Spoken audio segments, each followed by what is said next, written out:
মৃত্যুর পরে আমি যেন সেই মাটিতে চিরনিদ্রায় শায়িত থাকতে চাই।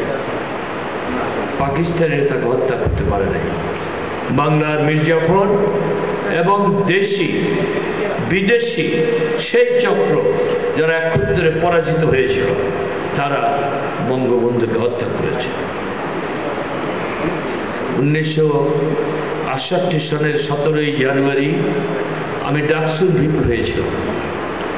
বঙ্গবন্ধু এই কেন্দ্রীয় কারাগার থেকে আমাকে চিঠি লিখেছিলেন, অভিনন্দন বার্তা পাঠিয়ে, স্নেহ তুফায়েল তুই ডাকসুর ভিপি হয়েছিস, খুব ভালো লেগেছে। কিন্তু আমি বিশ্বাস করি এবার ডাকসু বাংলার গণমানুষের আন্দোলনে অধিকার প্রতিষ্ঠায় ঐতিহাসিক ভূমিকা পালন করবে। ইতি তোর মুজিব ভাই। কিন্তু সেই রাতেই বঙ্গবন্ধুকে আগরতলা মামলার আসামি হিসেবে গ্রেপ্তার করে, প্রথমে মুক্তি দিয়ে তারপরে গ্রেপ্তার করে ক্যান্টনমেন্টে নিয়ে যায়। বঙ্গবন্ধু বক্তৃতায় বলেছিলেন কারাগার থেকে মুক্তি লাভ করার পরে যে জেলের সামনে এসে এক টুকরো মাটি নিয়ে সেই মাটি কপালে মুছে তিনি বলেছিলেন, হে বাংলার মাটি, আমি তোমাকে ভালোবাসি। আমাকে যদি তারা ফাঁসি দেয়, হত্যা করে, আমি যেন তোমার কোলে স্থান লাভ করতে পারি।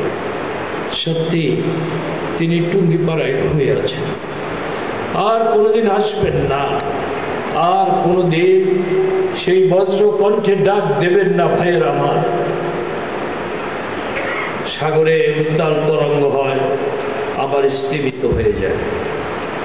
বঙ্গবন্ধু যখন মঞ্চে আসতেন,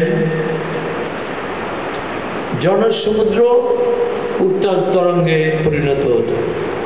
আর যখন হৃদয়ের গভীরতা থেকে ভালোবাসা নিয়ে বাংলার মানুষকে ডাক দিতেন ভাইয়েরা আমার, তখন সব কিছু নিস্তব্ধ, নীরব হয়ে যেত। কত স্মৃতি, কত কথা। তিনিই তো বলতেন যে পাকিস্তান প্রতিষ্ঠার পর ভেবেছিলাম এই পাকিস্তান বাঙালিদের জন্য হয় নাই, একদিন বাংলার ভাগ্য নিয়ন্তা বাঙালিদেরকে হতে হবে। সেই লক্ষ্য সামনে নিয়ে আমি ছাত্রলীগ প্রতিষ্ঠা করেছি।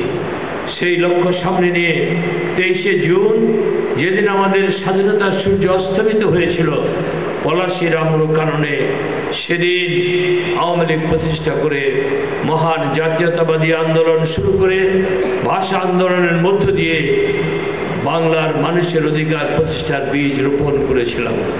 ধীরে ধীরে 54 যুক্তফ্রন্টের নির্বাচন, 58 আইবের মার্শাল্লাহ, 66তে 6 দফা, 1969 তোদের গণ অভ্যুত্থান, 70 নির্বাচনের মধ্য দিয়ে আজ আমি বাংলার মানুষকে ঐক্যবদ্ধ করতে পেরেছি।